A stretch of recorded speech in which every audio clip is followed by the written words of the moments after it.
So we are on Esther, the book of Esther today. And in Esther, they never mention God in the whole entire book, in the whole entire story. The name of God never comes up. So before I begin, hi and welcome to my channel. Please stay, like, subscribe. Let's get into it. So like I was saying, the book of Esther never mentions God by name, yet God clearly orchestrated all of these events. Esther is a Jewish girl living in Persia, and she becomes queen, just laying the foundation of the story. And Esther was raised by her cousin, much older cousin, Mordecai, because her parents had died. And Mordecai took her up as a daughter and raised her. And here the Bible says that God prepared Esther for such a time as this. Because way ahead in the story, we're going to find out that somebody named Haman wanted to totally eradicate the whole Jewish community. So in the book of Esther, it starts with the king. His name is Ahasuerus. And King Ahasuerus is a baller, as you can imagine a king to be. He ruled from India to Ethiopia and over 127 provinces, if you can believe that. And King Ahasuerus ruled from Susa, which is the capital. In the third reign, in the third year of his reign, rather, he gave a feast for all his officials and servants, the army of Persia and Media, and the nobles and the governors, and who is who in Susa, basically, in Persia, the whole of Persia, was invited to this thing. It was running for 180 days of wining and dining. It was eat to your fill type of thing, drink to your fill type of party that lasted 180 days. And on the other hand, his wife, named Queen Vashti, was also holding a banquet for the women of Persia. And on the seventh day of this banquet going on, the king is drunk. King Ahasuerus is drunk, and as this banquet is going on, he's showing his splendor, his glory, all the vast arrays of things that he has acquired. And in that one day, in those 7 days, he's so drunk, he decides he has such a beautiful wife. She should be summoned. He wants to show everybody who he married, who Queen Vashti is. So Queen Vashti is summoned to the king's palace, and Queen Vashti does something that should never do, because in those days, appearing before you're a king, King Ahasuerus in this case, even though he's your husband, he had to summon you. You do not just show up. You could die, you could lose your life. It was suicide. It was threatening to your life. You don't just come to his presence. He has to call you. He has to summon you. So he summoned Vashti, Queen Vashti, and Queen Vashti refused to go. I don't know if they were beefing with the king a day before, or I don't know what was happening that made her think like, I'm not going to this thing. He must be crazy. He's drunk. So Vashti decides that she's not going to go. She refuses. And the king, he's so mad because Vashti embarrassed him. And he was so upset. He was so upset. And this stunned everybody, all the officials that were with the king, and they advised him that if Queen Vashti did that, it would escalate and all the other women would start doing the same thing to their husbands. So he needs to lay a foundation and teach Queen Vashti a lesson so that she will never repeat it again, and no other woman would think of doing that to her husband as well. So they tell him to issue a decree which cannot be repealed, that she should never again come before the king, like she's done. And when that is done, the king needs to start. They advise him, his advisors advise him that he needs to look for another wife, another queen. And the way to do that is to hold like a pageant type of thing, so that all the beautiful women in all the provinces can come and present themselves to him. But before this, they would have to go like a whole year of beauty and treatments, 6 months of oils and myrrh, and another 6 months with fragrances. It sounds amazing. Sounds amazing to be just take a year to self-care. So Esther, and whose other name is Hadassah, finds favor with the she found favor with Haggai. Haggai is the women's keeper. She's responsible for the likes of Esther and some other few ladies, all of the ladies that were participating in these pageantry type of thing, that whereby it would involve after the year of beautification, where the king will have to pick one of them to be the king would have to pick one of them, excuse me, to be his queen. You have to understand the Bible describes Esther as being very beautiful to look at, and she has an amazing figure. But I think beside her being beautiful and just having an amazing figure, she was kind. She had a good heart as well to go with the inside match as well, because she quickly found favor with Haggai, and Haggai gave her everything that she needed for this beautification. And Haggai made the process extremely painless for Esther. And Mordecai, of course, being the father that he is, who raised Esther, was very keen to know how Esther was doing. So every day he would walk to where the young women were staying just to find out how Esther was doing, if she was progressing, if she needed anything. Like, she's just a very caring parent.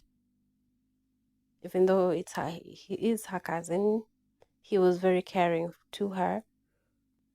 And as Esther was going through this, Mordecai had warned Esther not to reveal her true identity. She was told not to say that she's a Jew, and to pretty much hide that from everybody. I can imagine Mordecai told her, be here, do whatever you're supposed to do, and keep your mouth shut. He looks like the type of person. And Esther was obedient. Esther was obedient to Mordecai, I think to Haggai as well, and to everybody. That's why she found favor quickly. So now, after the 6 months of oil and the 6 months with the myrrh and spices and ointments for this woman, all of it totaling to 12 months, it was time for them now to go before the king. Now, during this time, it came a time for each woman to go before King Ahasuerus after the 12-month period. And when it came for a turn for each woman to go before the king. She would be given whatever it is that she desired to take with her before the king. She would go in the evening and come out in the morning. And she would not be permitted to go before the king again unless the king summoned her, asked for her personally. Now, when it came to Esther's turn to go before the king, she only took with her what Haggai gave her. So she was keen to ask for advice. She was keen rather, to ask for her advice from Haggai. What should I do about this? What do you think about this? And I think that won her a lot of favor. And Haggai was able to advise her even better, I think, than most women, because I'm thinking somebody would just do this on top of their head without having to ask, because Haggai has experience. He's been there a long time, so he knows what the king likes. And Esther knew this and took advantage of that. And Esther won favor in the eyes of all that saw her. And here it says that the king loved her more than any other woman that he had seen, more than all the other virgins that he had seen. And he picked her over all the women and picked her over Vashti. So Esther is queen. Fast forward to Mordecai. Mordecai one day discovers that there's some people that are plotting to kill the king. And Mordecai, being the man that he is, he told Esther, and Esther told the king in the name of Mordecai, being the one that discovered the plan. And when the affair was investigated, it was found out to be two men, and they were hanged on the gallows. Can you imagine that? Now, we're moving on. Now, do you remember Haman?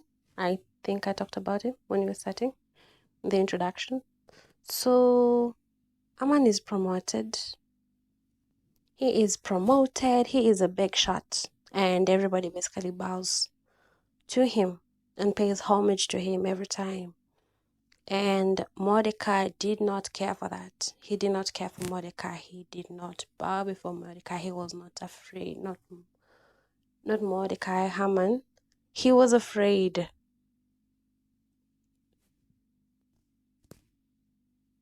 Mordecai not being afraid of Haman. Haman in all his with all the power that he has now, I think it made Haman very upset. Very upset, very worried, very annoyed. All those words you can put in there. You can put it in there to describe how Haman must have been feeling. Because with this position, Mordecai wasn't afraid of him. So I can imagine this can make somebody feel some type of way. And Haman started planning how he could eradicate basically the whole Jewish community. Now, this is the part that I do not understand. How is it you got beef with one man? Instead of dealing with that one man, you decide you want to eradicate his whole population. Like, who does that and who thinks like that? This is, I don't know if this is pride or this is what this is. This is beyond. And Haman, being the wicked man that he is, he decides, I call it tricking the king. Because the king was busy minding his own business. But Haman, since there was something that he was seeking, validation, and he needed to make a point, he decides to tell the king that there are people among us who are living among us, and they do not respect our traditions or that type of thing. And the way he's describing it to the king, He's making it look like it's a King Ahasuerus problem, so that it can rub him off the wrong way, so that they can make a law, pass a law that would allow him, give him permission to eradicate the entire population of the Jewish people. So this is very disturbing, where it says that if it pleases the king, this is Haman who is talking, let it be decreed that they be destroyed, and I will pay 10,000 talents of silver into the hands of those who have charge over the king's business, as they may put it into the king's treasuries. You see, he has made it into a king's problem, and it's really not. It's just one man who has an issue. He's seeking his own validation. He has his own issues, and he's just wanting to do away with the whole population. How many times do we see that happening in the current world that we live in?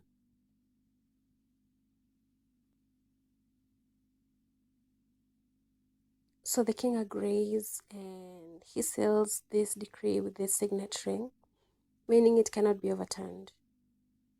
So when word gets around that on this certain day, the Jewish people are going to be killed, there's an outcry from this group of these people, the Jewish people, and I can imagine it's so sad that somebody wants to do away with them. You can imagine women, men, children. But Mordecai goes and finds Esther and talks to her. It's amazing that Mordecai knew the exact time that Esther could use her power for good, her power as queen for good. And he talks to Esther and tells her what is happening, and that she needs to go and talk to the king. She needs to find a way to stop this. And if Esther looks like she's kind of resisting, this is where Mordecai says that famous line. Who knows the famous line that he says, "For if you keep silent at this time, relief and deliverance will rise for the Jews from another place, but you and your father's house will perish." And who knows whether you have not come to the kingdom for such a time as this. I love this because, yes, they do not mention God by word, but you can see God's hands in the situation. Esther being favored, being chosen to be queen, her being favored by Haggai, her being favored by the King Ahasuerus himself, and making her queen, not knowing that all this plot was leading to something bigger that was going to come, and that Esther being queen was such a key plan to be able to rescue a whole community of people. So Esther agrees, and she decides that she knows you cannot go before the king if he hasn't summoned you. Because, like I said, it's suicide. If you want to die, just go before him without being summoned. He will kill you. And whatever part of your body is still not yet completely dead, he will kill that too. So, she decided to call for a prayer and fast, a 3-day prayer and fast, the Esther fast, if you know it, for God's help, for God's intervention, to go before the king. And she was ready. If I die, she said this, if I die, I die. But she took 3 days and 3 nights, dry fast, no water, no nothing, for 3 days, to pray before going to the king, to talk to him about this issue, to see if there was a way it could be stopped. So here is chapter 5. We're now in chapter 5, whereby Esther she's on the third day of fasting, and she puts on her royal robes, stood in the inner courts of the king's palace, in front of the king's quarters where the king was sitting on his royal throne, inside the throne room opposite the entrance to the palace. And when the king saw Queen Esther standing in the court, she won favor in his sight. Did you hear that? When the king saw Esther, she won his favor. She won favor in his sight, and he held out to Esther the golden scepter that was in his hand. I really pray that you are favored like Esther was favored.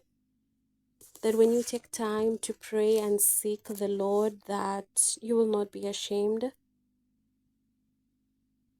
That in every situation that you're combating with, that you'll find favor. Oh, this is my favorite part.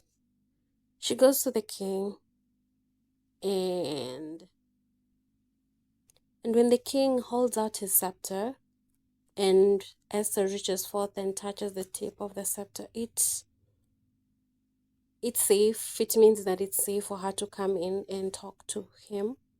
And not only does he reach out his scepter to Esther, Queen Esther, he says that whatever he wants, even half of his kingdom, he is willing to give her. Remember, this guy rules 127 provinces. So, yeah. And with that, she invites the king and Haman to a banquet that she has prepared. She doesn't want just to come out and say, like, her king, hey, king, this man you're sitting with is trying to destroy my people. So she's like, no, hello, my darling. How are you? How have you been? I have prepared a banquet that I would like you and Haman to come. I am imagining in my head. This is how she was saying it. So, yeah, the king accepts to go to this banquet, and of course, Haman, being the man that he is, full of pride and jealousy, he thinks that the queen is bowing to him, or he must be very important to be invited to a banquet, just the king, and he's so happy.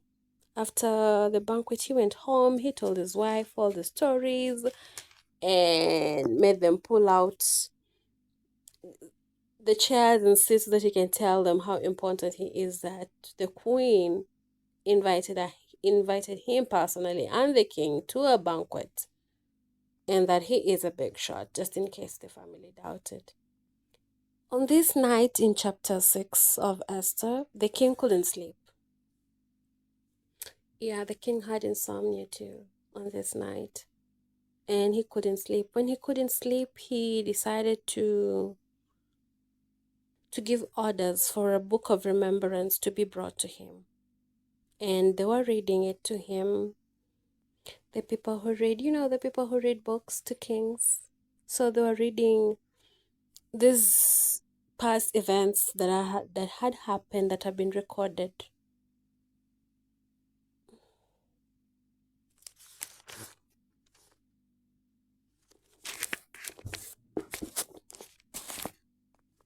Two of the king's eunuchs who guarded the threshold and who had souls to lay hands on King Ahasuerus. So, the eunuchs, I cannot mention their names. The names are difficult, y'all.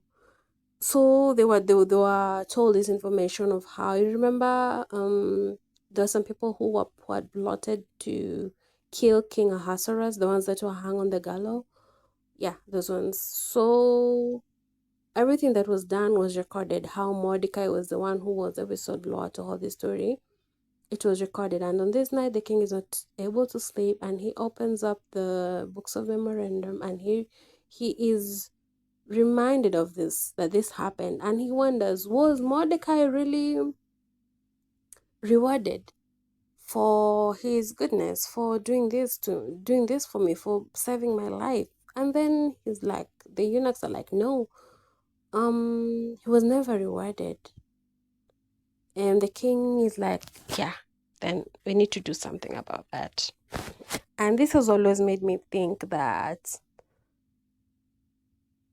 and I usually make a prayer of it when I need something, that I pray that whoever has your help, whoever is holding your favor, may they lack sleep, may they be unbothered, may they be not unbothered, may they be bothered to the point of lacking sleep until they are able to deliver what it is that they're supposed to deliver to you. How the king was disturbed, how the king was bothered, that he couldn't sleep until he had to wake up, look through the books of memory, of remembrance, and honor Mordecai. May this be your story. So in the morning, the king asks for Haman's advice on what should be done to somebody who did such a good deed to save the king. And Haman, in his head, he thinks it's him that the king wants to honor.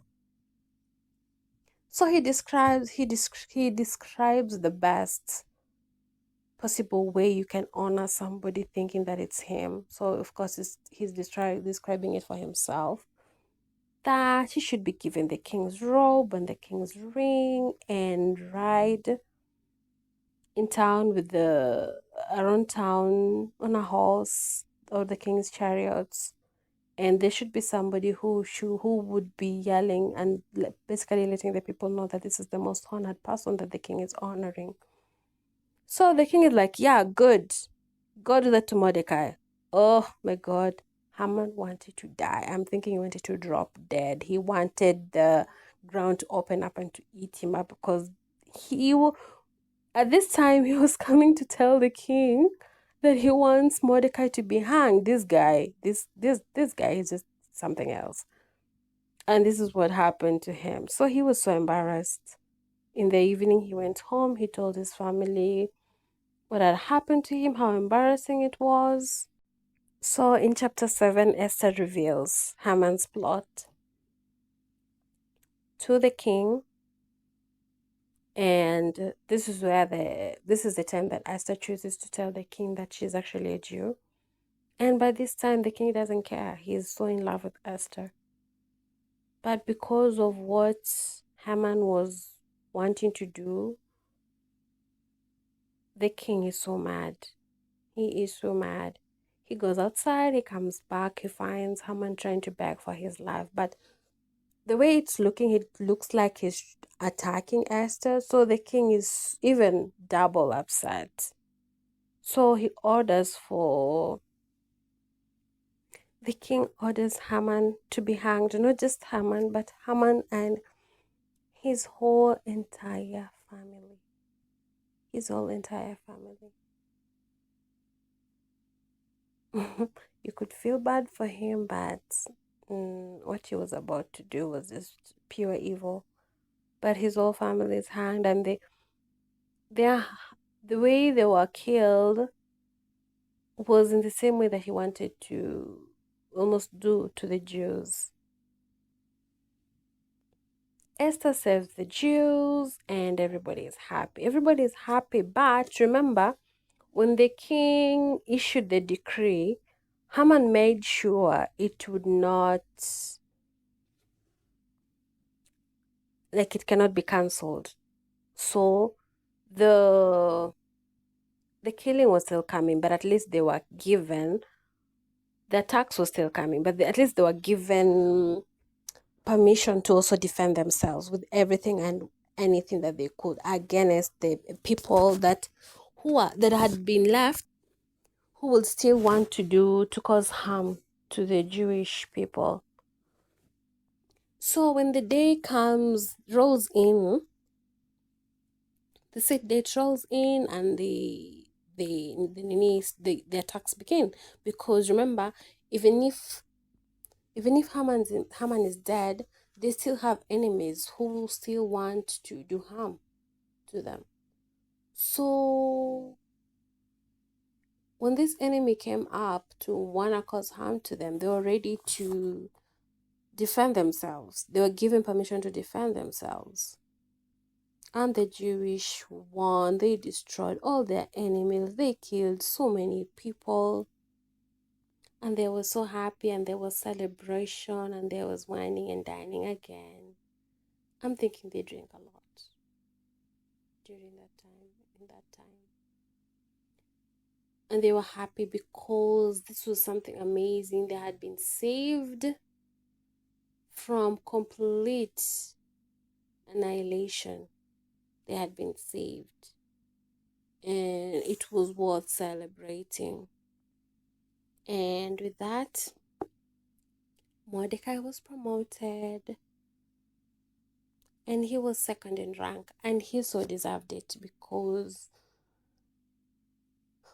I feel, or it looks like, everything that he did, to me, it looks selfless. Raising Esther, it looks selfless.